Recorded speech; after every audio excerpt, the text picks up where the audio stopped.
Welcome back to another pen talk. Thanks for tuning in. Today we're going to look at a pen that I acquired in honor of Wasky Squirrel. He's been on a focus on Parker Sonnets. So this is a Parker, one that I never knew existed until I came across it on eBay. Here's the auction. No one else seemed to be interested in it, so I got it for what I think is an excellent price for a very well-made, high-quality pen from France. This is the as-received condition. We're just going to do a little bit of a walkthrough. You know, very minimalistic feathers on the clip there. Something to me that looks like an eyeball, but, you know, it's a interesting design. So as I go through this, just ask yourself, what kind of pen made from another manufacturer does this kind of remind you of? And yes, there is some damage to the pen, but it's a solid metal pen, so the damage is just aesthetic, it's not functional. Pull off cap, nice click, and we see a very interesting nib design and shape that I've not seen on another Parker. And it is 18 karat. As we go over and look at the feed section, which again is kind of unique, we'll see an M on it. It's a cartridge converter. It came with a cartridge. Yes, it needs to be cleaned and flushed and all those other good things, but to me this is a great buy. I mean, this is a well-made pen. They only made it for a few years because apparently the look of the pen was not appealing. So it does kind of resemble a little bit of a Waterman Karen. You know, this may have been their attempt to mimic that or to capture some of that market, but you be the judge as to how successful they were at that. So let's clean it up, ink it up, and see if this nib works as well as I expect it to for an 18 karat Parker nib from a pen made in France. So based on what I gather from the eBay auction I bought this pen from, it was like a pawn shop that may have bought it in an estate sale or some type of secondary party. It wasn't put on eBay by someone who found the pen in like their family's furniture or something.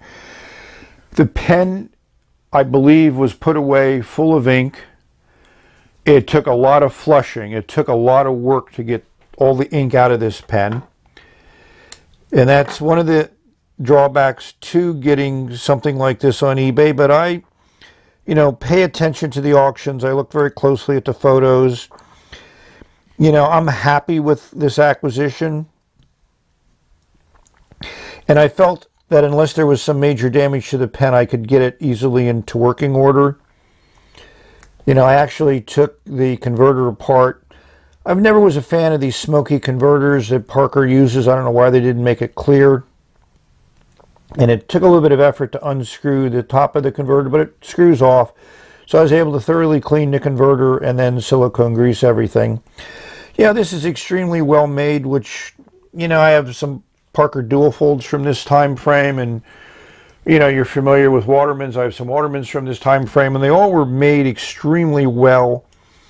You know, mostly all metal, you know, metal on metal threads. I mean, that section, the feed, the nib, can't wait to put some ink in this and see how it writes. But they were just, you know, some talk about golden age of fountain pens. I think there are a number of golden ages, and I think they all had their advantages. And this period of time in the 80s and 90s and 2000s, I think at least the major pen manufacturers, Waterman and Parker and Schaefer, all tried to come out with robust, well-made, good writing pens that had a substantial feel to them. There wasn't a lot of plasticky pens. These Parker and Watermans were heavy in their metal. So that was kind of like common for that time frame. And, you know, just like you see today, when a pen model or a pen design becomes popular, you tend to see it repeated or mimicked or emulated, just like you do in a lot of commercial products like, you know, cars, phones, etc. Here is the Ellipse cleaned up. It cleaned up well, as many of these pens of this era do, especially the pens from a top manufacturer like Parker. Yeah, this is heavily gold filled. What's interesting is this cap band lost its 18 karat marking.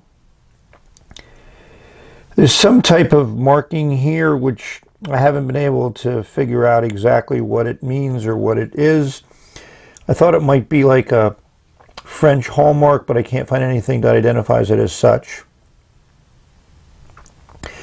The Q with a dot is for the year 2000, probably, I think, second quarter, one of the quarters, not really important. I just think this alien looking clip is interesting. And I mentioned this reminded me of the Waterman Karen, and this is why. This is the back of the bottom of the barrel of the Waterman Karen, which also doesn't exactly have an ellipse, has more of a round piece there, and it's black instead of silver and gold, so it's black and gold. Overall, the pens don't share anything else in common. The Ellipse is a lot larger, bigger cap band. They're both brass bodies with enamel over the top of them. Clips are definitely different, but more in keeping of the style that was common of the manufacturer during their many years of making pens. You may ask, why is this Karen never been reviewed? Because it's a rollerball. And when I actually bought it, I bought it because I wanted a Karen. I wanted to understand how it felt and went together, and I didn't want to pay the amount of money that a fountain pen costs. And there for a while I actually thought it was a fountain pen, but then I realized it wasn't. But I got it for like under 30 bucks delivered. And then I felt I could buy a fountain pen insert in there, but that cost as much as buying a new pen or a full pen. Sorry, they're not new anymore. They're all vintage. But one of my experiments. I still enjoy it as a ballpoint for those rare occasions when I use a ballpoint. So I wanted to put the Ellipse into perspective in a couple of different ways. Here are 3 pens that were sold in that same time frame. I call the 1990s to the mid-2000s. Here's a Pilot Metropolitan, and here's a Noodler's Ahab. So the Noodler's Ahab is considered a good-sized pen, and these pretty much correlate to that. And the Pilot Metropolitan is a medium-sized pen, I would say, but it looks small in relationship to the others. Posted, they take on a different look. The dual fold, I think it's the larger one of the one they made in the 90s when they brought it back. Certainly posts much bigger than the rest of them. I would pretty much say it's not a postable pen as much as the other ones are. This is the Waterman Opera, which I bought new at Fountain Pen Hospital. I also bought the Parker there too. That was a time when I was into trading and converting vintage into modern. And here's the Ellipse, which is definitely a more usable pen posted. One thing they also share in common is they all have 18 karat gold nibs. The Waterman and the Schaefer and the Parker are all two-tone, I think, and also the 18 karat gold nib and the Ellipse. I think why they're 18 karat is because that was generally the carat quality of gold that was popular in France. The countries had minimums on what you could call gold, things like that. So I think this is a European standard being introduced into these pens that are now being made overseas. And if they're not made overseas because the Parkers and the Watermans were done that way, other companies had to follow through. And the Opera and the Ellipse share in common, it's a pull-off cap. The section on the Ellipse is definitely the more streamlined version. As we go down the list, the Schaefer Balance has the more classic I would call it vintage style section, which I'm not really a fan of because you're forced to pretty much hold the pen right there at the apex of that curved section. And the Parker has a standard one, and you notice there's a lot of metal. All of these have a metal section with something on top of it, which makes it a very sturdy, very stable section where the feed goes in, the nib goes in, and I think lends to consistency. All these 18 karat gold nibs are mediums. That's what I used to do when I was buying pens back in the 90s and the 2000s. They all, to me, have a very similar writing experience, and when we write with the Ellipse, we'll discuss that. I'd be remiss if I didn't show the Ellipse against the Sonnet. It's substantially larger. I mean, it's a large pen. I'd almost call it oversized. But it certainly may have been Parker's attempt to upscale that metal and lacquer pen, put a little bit more design elements on it, but as we mentioned, unfortunately, the public did not respond well. Interesting, when you post them, they end up being almost exactly the same length because the Ellipse posts more deeply on the barrel. And I think that's a good thing because of the weight of the pen. You don't want that cap, heavy cap, being too far up. And the Sonnet has a more traditional section on it, flares out, you know, metal ring at the bottom, whereas the Ellipse have more like the Parker 51 or a hooded nib type of section on it, which is more of a transition. Also Lamy 2000 and other pens have a similar type of section. So we're ready to write. So what ink did I choose to put in the pen? Well, I went back to history, and this is one of the early Noodler's inks that I got, Zhivago. For all the right reasons, green, black, love the movie, Omar Sharif. Here's the color card. No real sheen, but it's certainly black and there's certainly green in it. I meant green-black inks or black-green inks.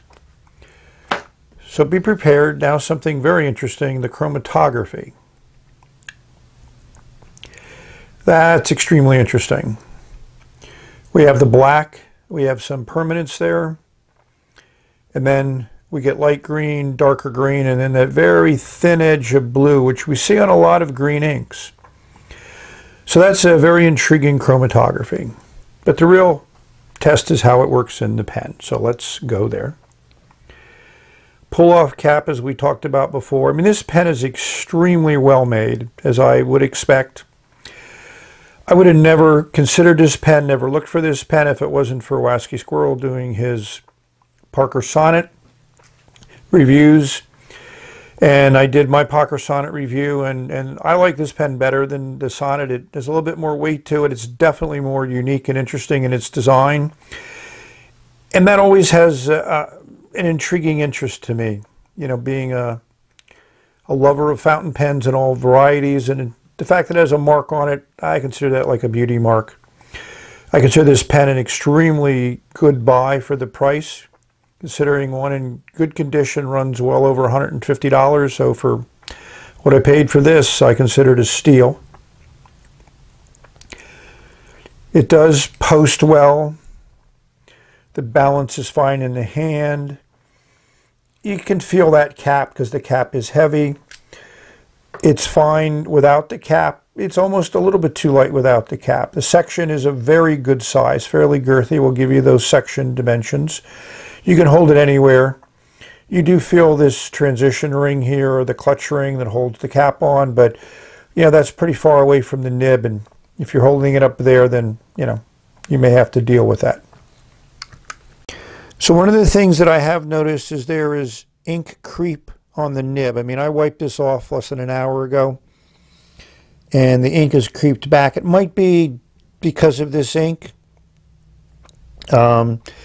But if this is a pen you do get, keep in mind that it may have that characteristic. And that's a breather hole in the back of the feed. When I was flushing it out, when I was pushing out the soapy liquid. A lot of it came out that hole as well as coming out the breather hole and pushing down through the channels in the feed through the nib. So it had really good flow and it writes well.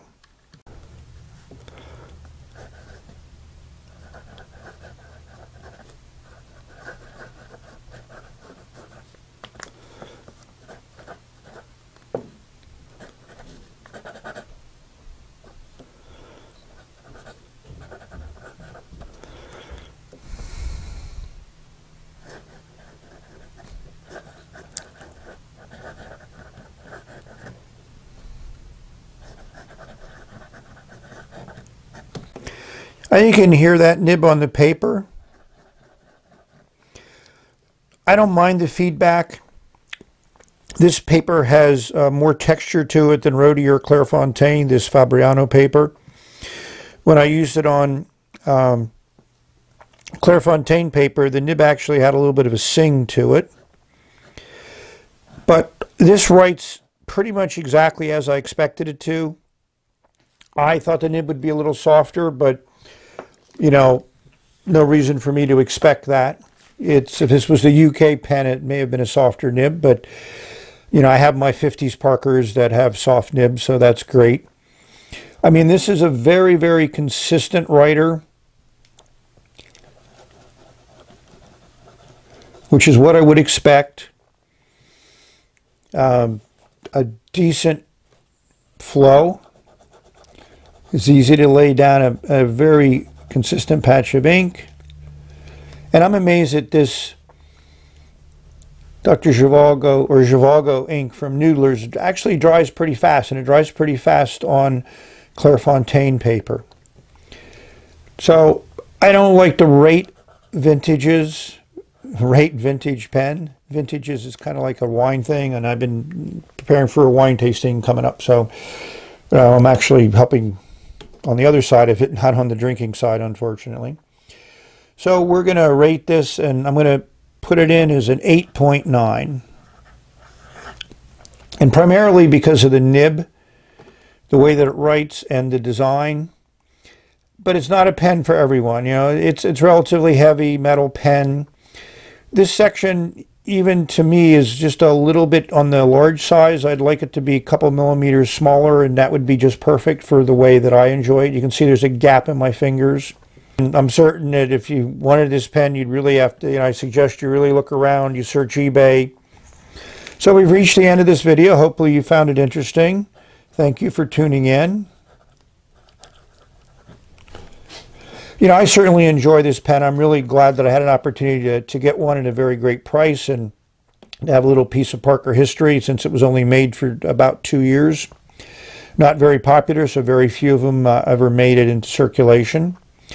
So hopefully you have an opportunity to have wonderful, great pen experiences. Enjoy this phenomenal world that we have before us. So here's the end for now. Go out there and put ink on paper. Until the next video, bye. Nice ink.